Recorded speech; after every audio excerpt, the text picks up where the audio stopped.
So where is he? I've little time to waste pacing around these decadent halls. For what seemed the 1000th time, King Tyrannus silently counted to 10 before responding to Gen Greymane's latest outburst. Lord Prestor will be here before long, Gen. You know he wants to bring us all together on this matter. I don't know anything of the sort, the huge man in black and gray armor grumbled. Gen Greymane reminded the king of nothing less than a bear who had learned to clothe himself, albeit somewhat crudely. He seemed fairly ready to burst through his armor, and if the ruler of Gilneas downed one more flagon of good ale, or devoured one more of the thick Lordaeron pastries Tyrannus's chefs had prepared, surely that would happen. Despite Greymane's ursine appearance and his arrogant, outspoken manner, the king did not underestimate the warrior from the south. Greymane's political manipulations had been legendary, this latest no less so. How he had managed to give Gilneas a voice in a situation that should not have even concerned the faraway kingdom still amazed Tyrannus. You might as well tell the wind to stop howling, came a more cultured voice from the opposite end of the Great Hall. You'll have more success there than getting that creature to quiet even for a moment. They had all agreed to meet in the Imperial Hall, a place where, in times past, the most significant treaties in all Lordaeron had been agreed to and signed. With its rich history and ancient but stately decor, the hall cast an aura of tremendous significance upon any discussion taking place here, and certainly the matter of Alterac was of significance to the continued life of the Alliance.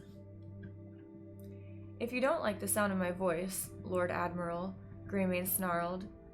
Good. Good steel can always make certain you never hear it, or anything else again. Lord Admiral Dalen Proudmoore rose to his feet in a smooth, practiced sweep. The slim, weathered seaman reached for the sword generally hanging at the side of his green naval uniform, but the sheath there rattled empty. So too did the sheath of Gen Greymane. The one thing reluctantly agreed upon from the first time had been that none of the heads of state could carry arms into the discussions. They had even agreed, even Gen Greymane, to having themselves searched by selected sentries from the Knights of the Silver Hand. The only military unit they all trusted, despite its outward allegiance to Tyrannus. Prestor, of course, was the reason that this incredible summit had managed to reach even this point. Rarely did the monarchs of the major realms come together. Generally, they spoke through couriers and diplomats, with the occasional state visit thrown in as well. Only the amazing Prestor could have convinced Tyrannus's easy allies to abandon their staffs and personal guard outside and join together to discuss matters face to face. Now, if only the young noble would arrive himself. My lords, gentlemen, desperate for assistance, the king looked to a stern figure standing near the window. A figure clad in leather and fur despite the relative warmth of the region.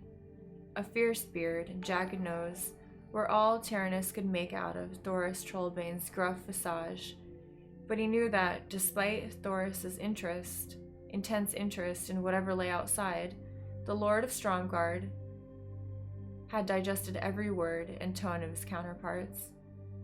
That he did nothing to aid Tyrannus in this present crisis only served to remind the latter of the gulf that had opened up between them since the start of this maddening situation. Damn Lord Perinold, the king of Lordaeron thought, if only he had not forced us all into this. Although knights from the Holy Order stood by in case any of the monarchs came to actual blows, Tyrannus did not fear physical violence so much as he did the shattering of any hope of keeping the human kingdoms allied. Not for a moment did he feel the Auric menace had been forever eradicated. The humans had to remain allied at this crucial moment.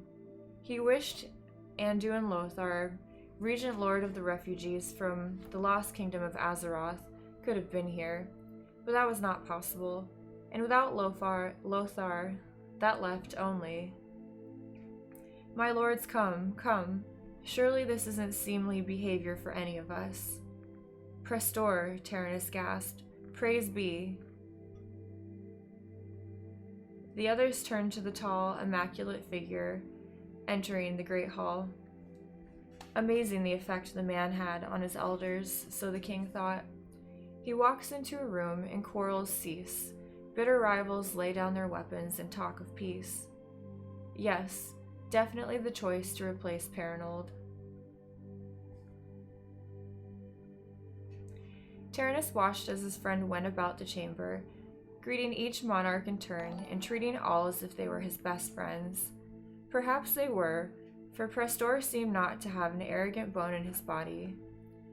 Whether dealing with the rough-edged Thoras or the conniving Greymane, Prestor seemed to know how best to speak with each of them. The only ones who had never seemed to fully appreciate him had been the wizards from Dalaran. But then, they were wizards. Forgive my belated arrival, the young aristocrat began. I'd ridden out into the countryside this morning, and not realized just how long it would take me to get back. No need for apologies, Thoris Trollbane kindly returned. Yet another example of Prestor's almost magical manner. While a friend and respected ally, Thoris Trollbane never spoke kindly to anyone without much effort. He tended to speak in short, precise sentences, then lapse into silence. The silences were not intended as insults, as Taranis had gradually learned. Instead, the truth was that Thoris simply did not feel comfortable with long conversations. A native of cold, mountainous Stromgarde, he much preferred action over talk. Which made the King of Lordaeron even more pleased that Prestor had finally arrived. Prestor surveyed the room, meeting each gaze for a moment before saying, How good it is to see all of you again. I hope that this time we can resolve our differences, so that our future meetings will be as good friends and sword mates. Greymane nodded almost enthusiastically. Proudmoore wore a satisfied expression, as if the noble's coming had been the answer to his prayers. Taranis said nothing, allowing his talented friend to take control of the meeting. The more the others saw of Prestor, the easier it would be for the king to present his proposal. They gathered around the elaborately decorated ivory table that Taranis' grandfather had received as a gift from his northern vessels. After successful negotiations with the elves of Cael Thalas over borders there. As he always did, the king planted both hands firmly on the tabletop, seeking to draw guidance from his predecessor. Across the table, Prestor's eyes met his for a moment. Looking into those strong ebony orbs, the robed monarch relaxed. Prestor would handle any matters of dispute. And so the talks began, first with stiff opening words, then more heated blunt ones. Yet, under the guidance of Prestor, never did any threat of violence arise. More than once he had to take one or another of the participants in hand and engage in private conversations with them, but each time those intimate dialogues ended with a smile on Prestor's hawk-like visage and great advancement toward the mending of alliance ties. As the summit tapered to a close, Taranis himself held such an exchange, while Greymane, Thoris, and Lord Admiral Proudmoore drank from the finest of the king's brandy. Prestor and the monarch huddled near the window overlooking the city. Taranis had always enjoyed this view, for from it he could see the health of his people. Even now, even with the summit going on, his subjects went about their duties, pushing on with their lives. Their faith in him bolstered his weary mind, and he knew that they would understand the decision he had to make today. I don't know how you did it, my boy, he whispered to his companion. You've made the others see the truth, the need. They're actually sitting in this chamber, chamber, acting civilly, and not only with each other, but me. I thought Jen and Thoris would demand my hide at one point. I merely did what I could to assuage them, my lord, but thank you for your kind words. Trennis shook his head. Kind words? Hardly. Prestor, my lad, you've single-handedly kept the alliance from crumbling to bits. What did you tell them all? A conspiratorial look crossed his companion's handsome features. He leaned close to the monarch, eyes fixed on Tyrannis's. A little of this, a little of that. Promises to the admiral about his continued sovereignty of the seas, even if it meant sending in a force to take control of Gilneas. To Greymane about future naval colonies near the coastal edge of Alterac. And Thoris Trollbane thinks that he'll be ceded the eastern half of that region, all when I become its legitimate ruler. For a moment, the king simply gaped, not certain that he had heard right. He stared into Prestor's mesmerizing eyes, waiting for the punchline to the awful joke. When it did not come, though, Trennis finally blurted in a quiet voice, "Have you taken leave of your senses, my boy? Even jesting about such matters is highly outrageous, and you will not remember a thing about it, regardless, you know." Lord Prestor leaned forward, his eyes seizing Trennis's own gaze and refusing to leave it. Just as none of them will remember what I truly told them. All you need to recall, my pompous little puppet, is that I have guaranteed a political advantage for you, but one that demands for its culmination and success my appointment as ruler of Alterac. Do you understand that? Trennis understood nothing else.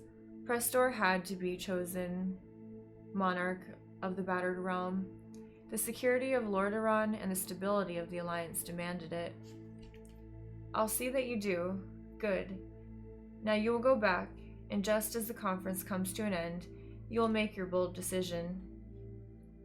Greymane already knows he will act the most reticent, but in a few days he will agree. Proudmoore will follow your lead, and, after mulling the situation a bit, Thoris Trollbane will also. Something nudged at the robed king's memory, a notion he felt compelled to express.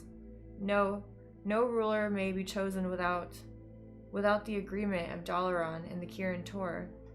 He struggled to complete his thought. They are members of the Alliance too.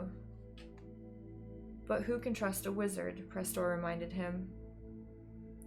Who can know their agenda? That's why I had you leave them out of this situation in the first place, is it not? Wizards cannot be trusted, and eventually they must be dealt with. Dealt with. You're right, of course. Prestor's smile widened, revealing what seemed far more teeth than normal. I always am. He put a companionable arm around Tyrannis.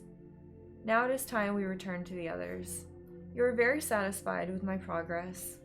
In a few minutes you will make your suggestion, and we shall move on from there. Yes.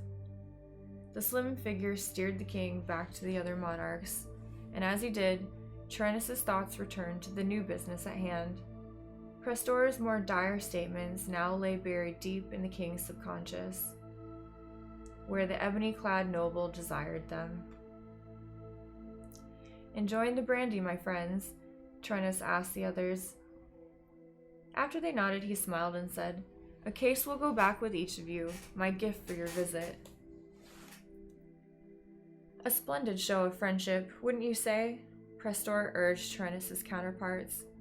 They nodded, Proudmoore even toasting the monarch of Lordaeron. Trennis clasped his hands together, and thanks to our young associate here, I think we'll all leave even closer in heart than we were before. We've not signed any agreements yet, again Greymane reminded him. We've not even agreed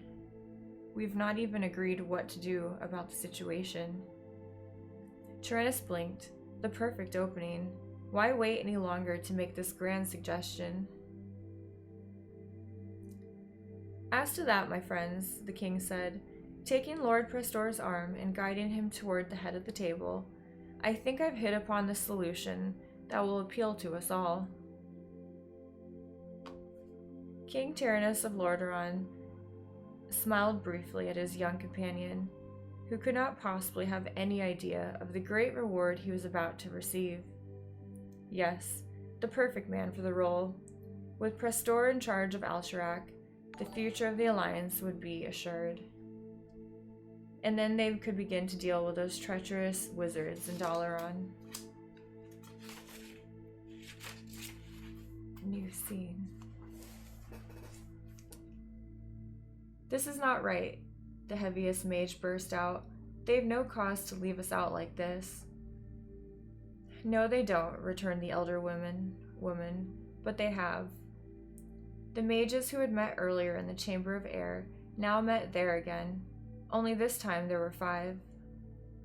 The one that Ronan would have known as Crassus had not taken his position in this magical place, but the others were too concerned with the events of the outside world to wait. The lords of the Untalented had met in seclusion, discussing a major situation without the general guidance of the Kirin Tor. While most among this council respected King Tyrannus, and some of the other monarchs, it disturbed them that the ruler of Lordaeron would put together such an unprecedented summit. One of the inner council of the Kirin Tor had even been present at such past events. It had only been fair, as Dalaran had always stood at the forefront of the Alliance's defense. Times, though, appeared to be changing. The Alterac dilemma could have been resolved long ago, pointed out the elven mage. We should have insisted on our proper part in the proceedings. And start another incident? Retorted the bearded man in stentorian tones. Haven't you noticed of late how the other realms have been pulling back from us? It's almost as if they fear us now that the orcs have been pushed to Grim Batal. Absurd.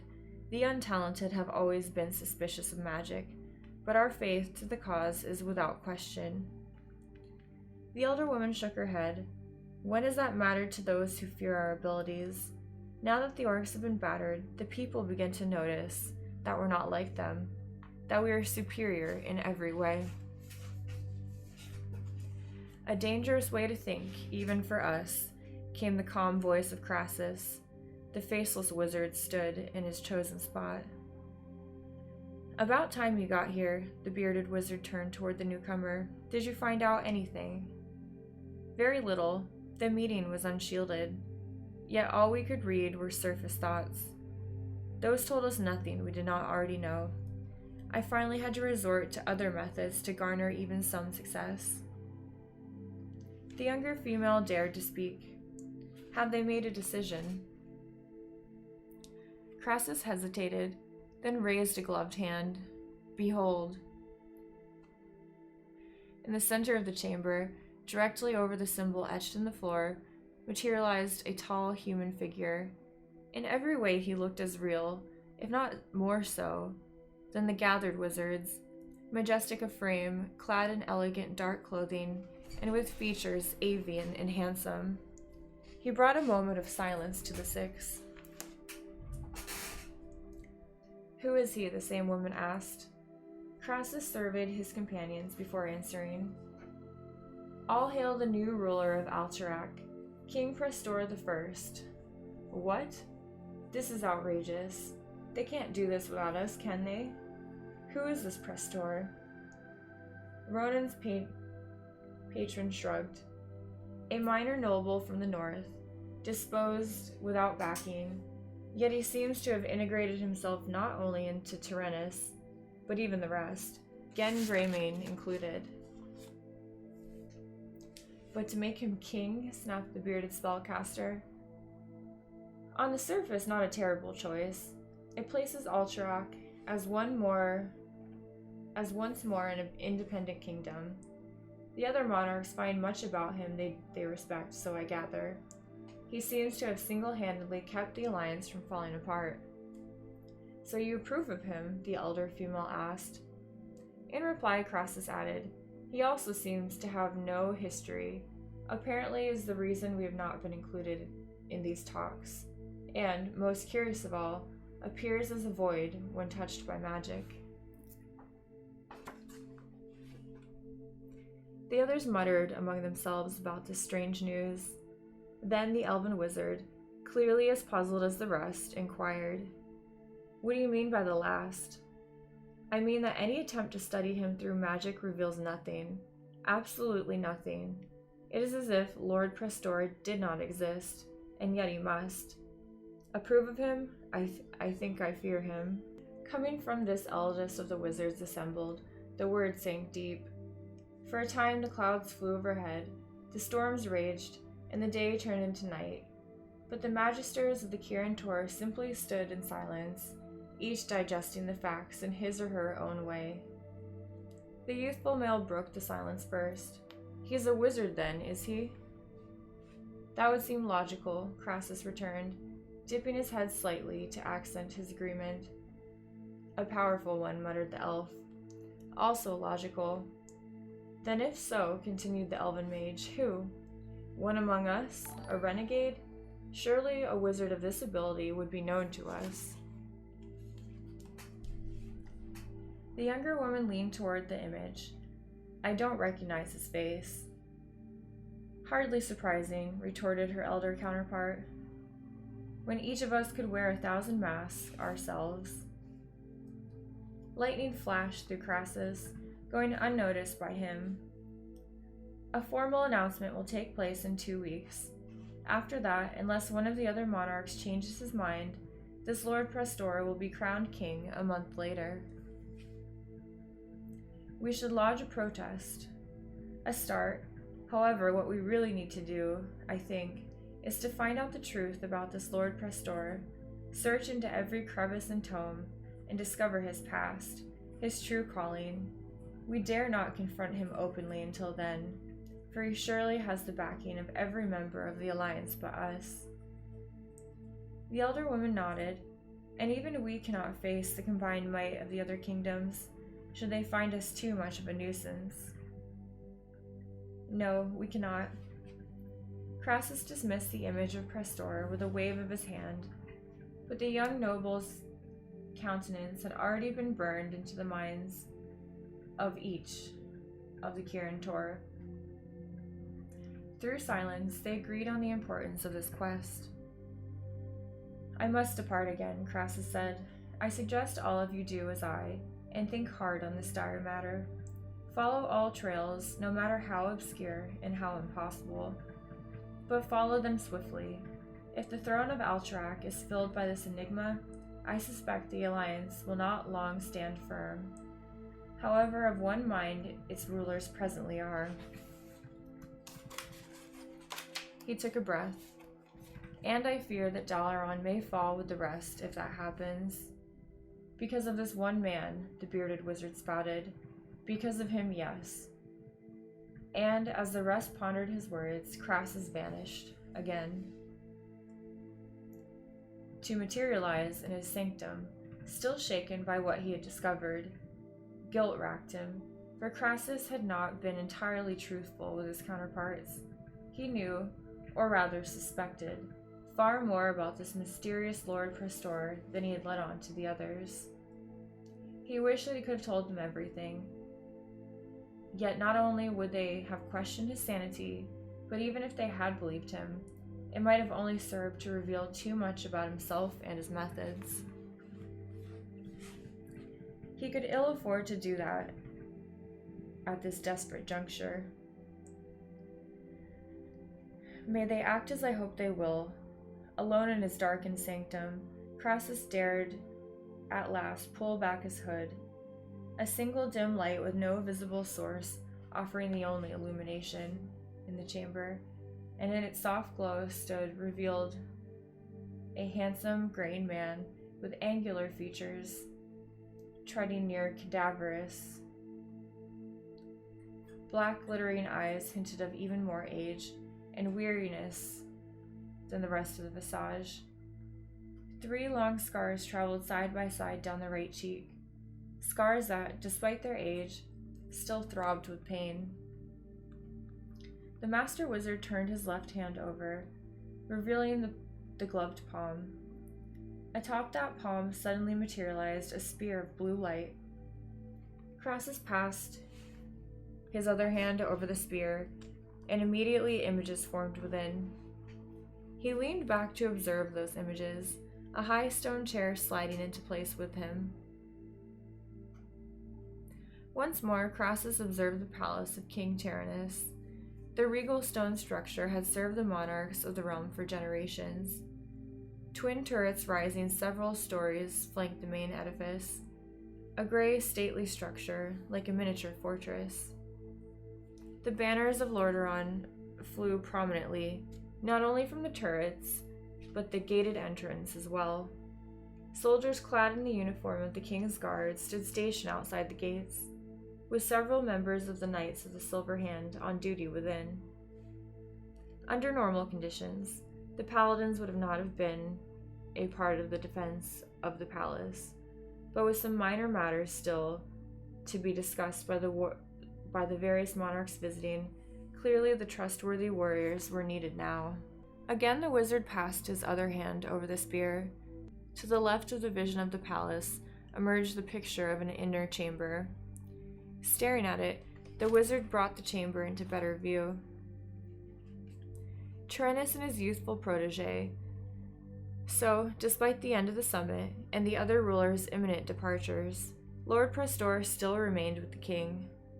Crassus felt a great temptation to try to probe the mind of the ebony-clad aristocrat, but thought better of it. Let the others attempt that likely impossible feat.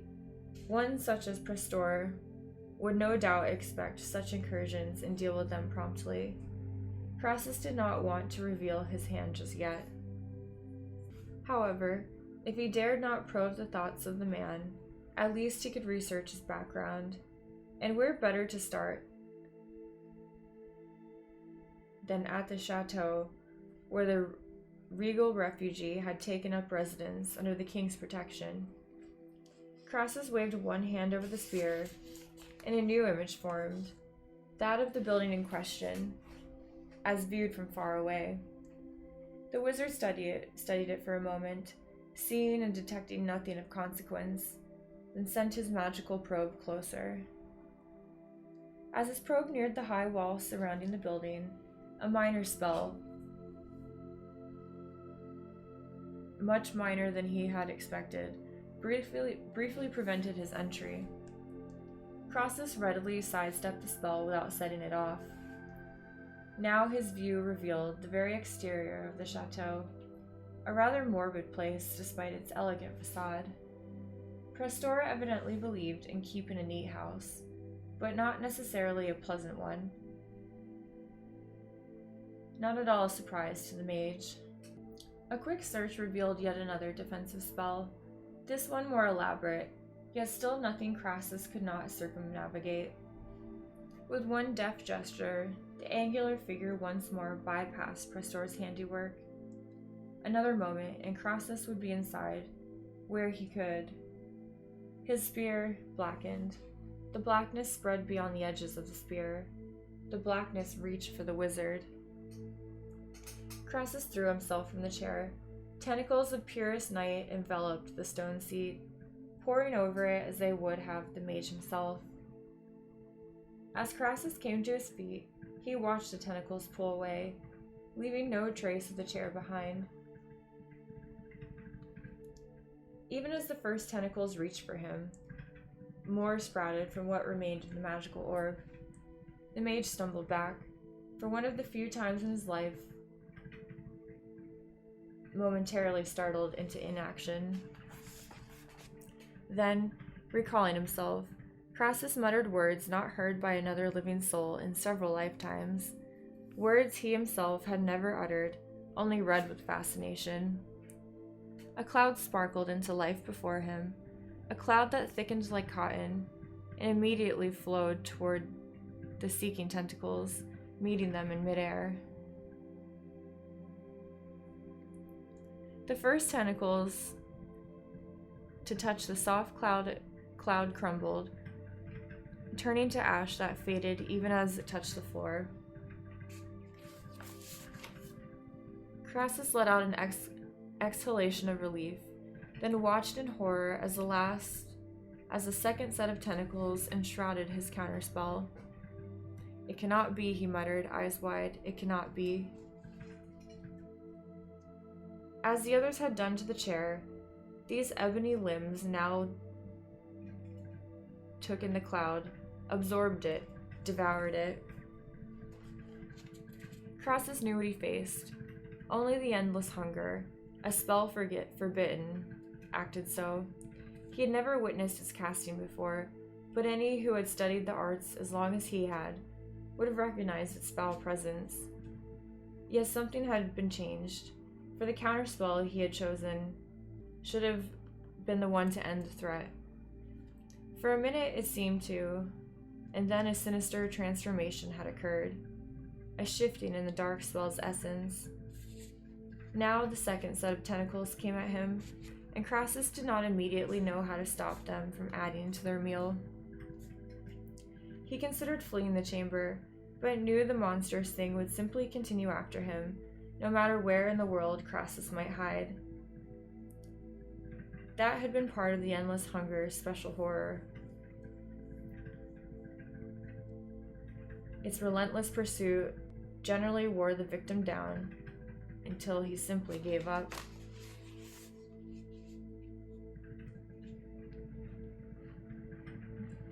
No, Crassus had to put a stop to it here and now.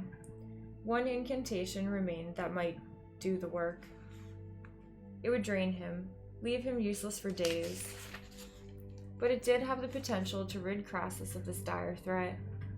Of course, it could also kill him as readily as Lord Prestor's trap would.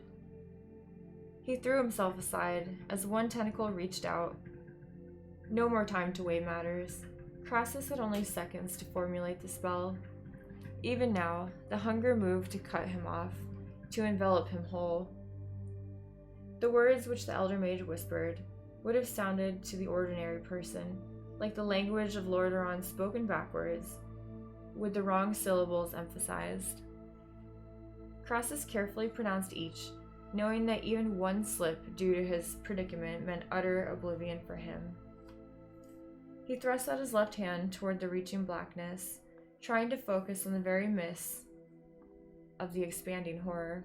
The shadows moved swifter than he had thought possible. As the last few words fell from his tongue, the hunger caught him. A single slim tentacle wrapped itself around the third and fourth fingers of his outstretched hand. Crassus felt no pain at first, but before his eyes those fingers simply faded, leaving open, bleeding wounds. He spat out the last syllable just as agony suddenly coursed through his body. The sun exploded within his tiny sanctum. Tentacles melted away like ice caught in a furnace. Light so brilliant it blinded Crassus, even with his eyes shut tight, filled every corner and crack. The wizard gasped and fell to the floor, clutching his maimed hand. A hissing sound assailed his ears, sending his already heightened pulse racing more. Heat, incredible heat, seared his skin. Crassus found himself praying for a swift end. The hiss became a roar that rose and rose in intensity, almost as if a volcanic eruption were about to take place in the very midst of the chamber. Crassus tried to look, but the light remained too overwhelming. He pulled himself into a fetal position and prepared for the inevitable. And then, the light simply ceased, plunging the chamber into a still darkness. The Master Mage could not move at first. If the hunger had come for him now, it would have found him without the ability to resist. He lay there for several minutes, trying to regain his sense of reality, and when he finally recalled it, stemmed the flow of blood from his terrible wound. Crassus passed his good hand over the injured one, sealing the bloody gap. He would not be able to repair the damage. Nothing touched by the dark spell could be regenerated. He finally dared open his eyes. Even the unlit room initially appeared too bright, but gradually his eyes adjusted. Crassus made out a couple of shadowed forms, furniture he believed, but nothing more. Light, the battered spellcaster muttered. A small emerald spear burst into being near the ceiling, shedding dim illumination across the chamber. Crassus scanned his surroundings. Sure enough, the shapes he had seen were his remaining bits of furniture. Only the chair had not survived. As for the hunger, it had been completely eradicated. The cost had been great, but Crassus had triumphed. Or perhaps not. So much catastrophe in the space of a few seconds, and he did not even have anything to show for it. His attempt to probe the chateau of Lord Prestor had ended in defeat. And yet... Crassus dragged himself to his feet, summoned a new chair identical to the first. He fell into the chair, gasping. After a momentary glance at his ruined appendages to assure himself that the bleeding had indeed stopped, the wizard summoned a blue crystal, with which to once more view the noble's abode. A horrific notion had just occurred to him, one that, after all that had happened, he believed he could now verify with but a short, safe glimpse. There, the traces of magic were evident. Crassus followed the traces farther, watched their intertwining. He had to be careful, lest he reawaken the foulness he had just escaped. Verification came. The skull with which the endless hunger had been cast, the complexity with which its essence had been altered so as to make his first counterattack unsuccessful. Both pointed to knowledge and technique beyond even that of the Kirin, the best mages humanity and even the elves could offer. But there was another race whose trafficking in magic went farther back than the elves. "I know you," Crassus gasped, summoning a view of Prestor's proud visage. "I know you now, despite the form you wear." He coughed, had to catch his breath. The ordeal had taken too much out of Crassus, but the realization of whose power he had confronted in many ways struck him deeper than any spell could have. "I know you, Deathwing." You can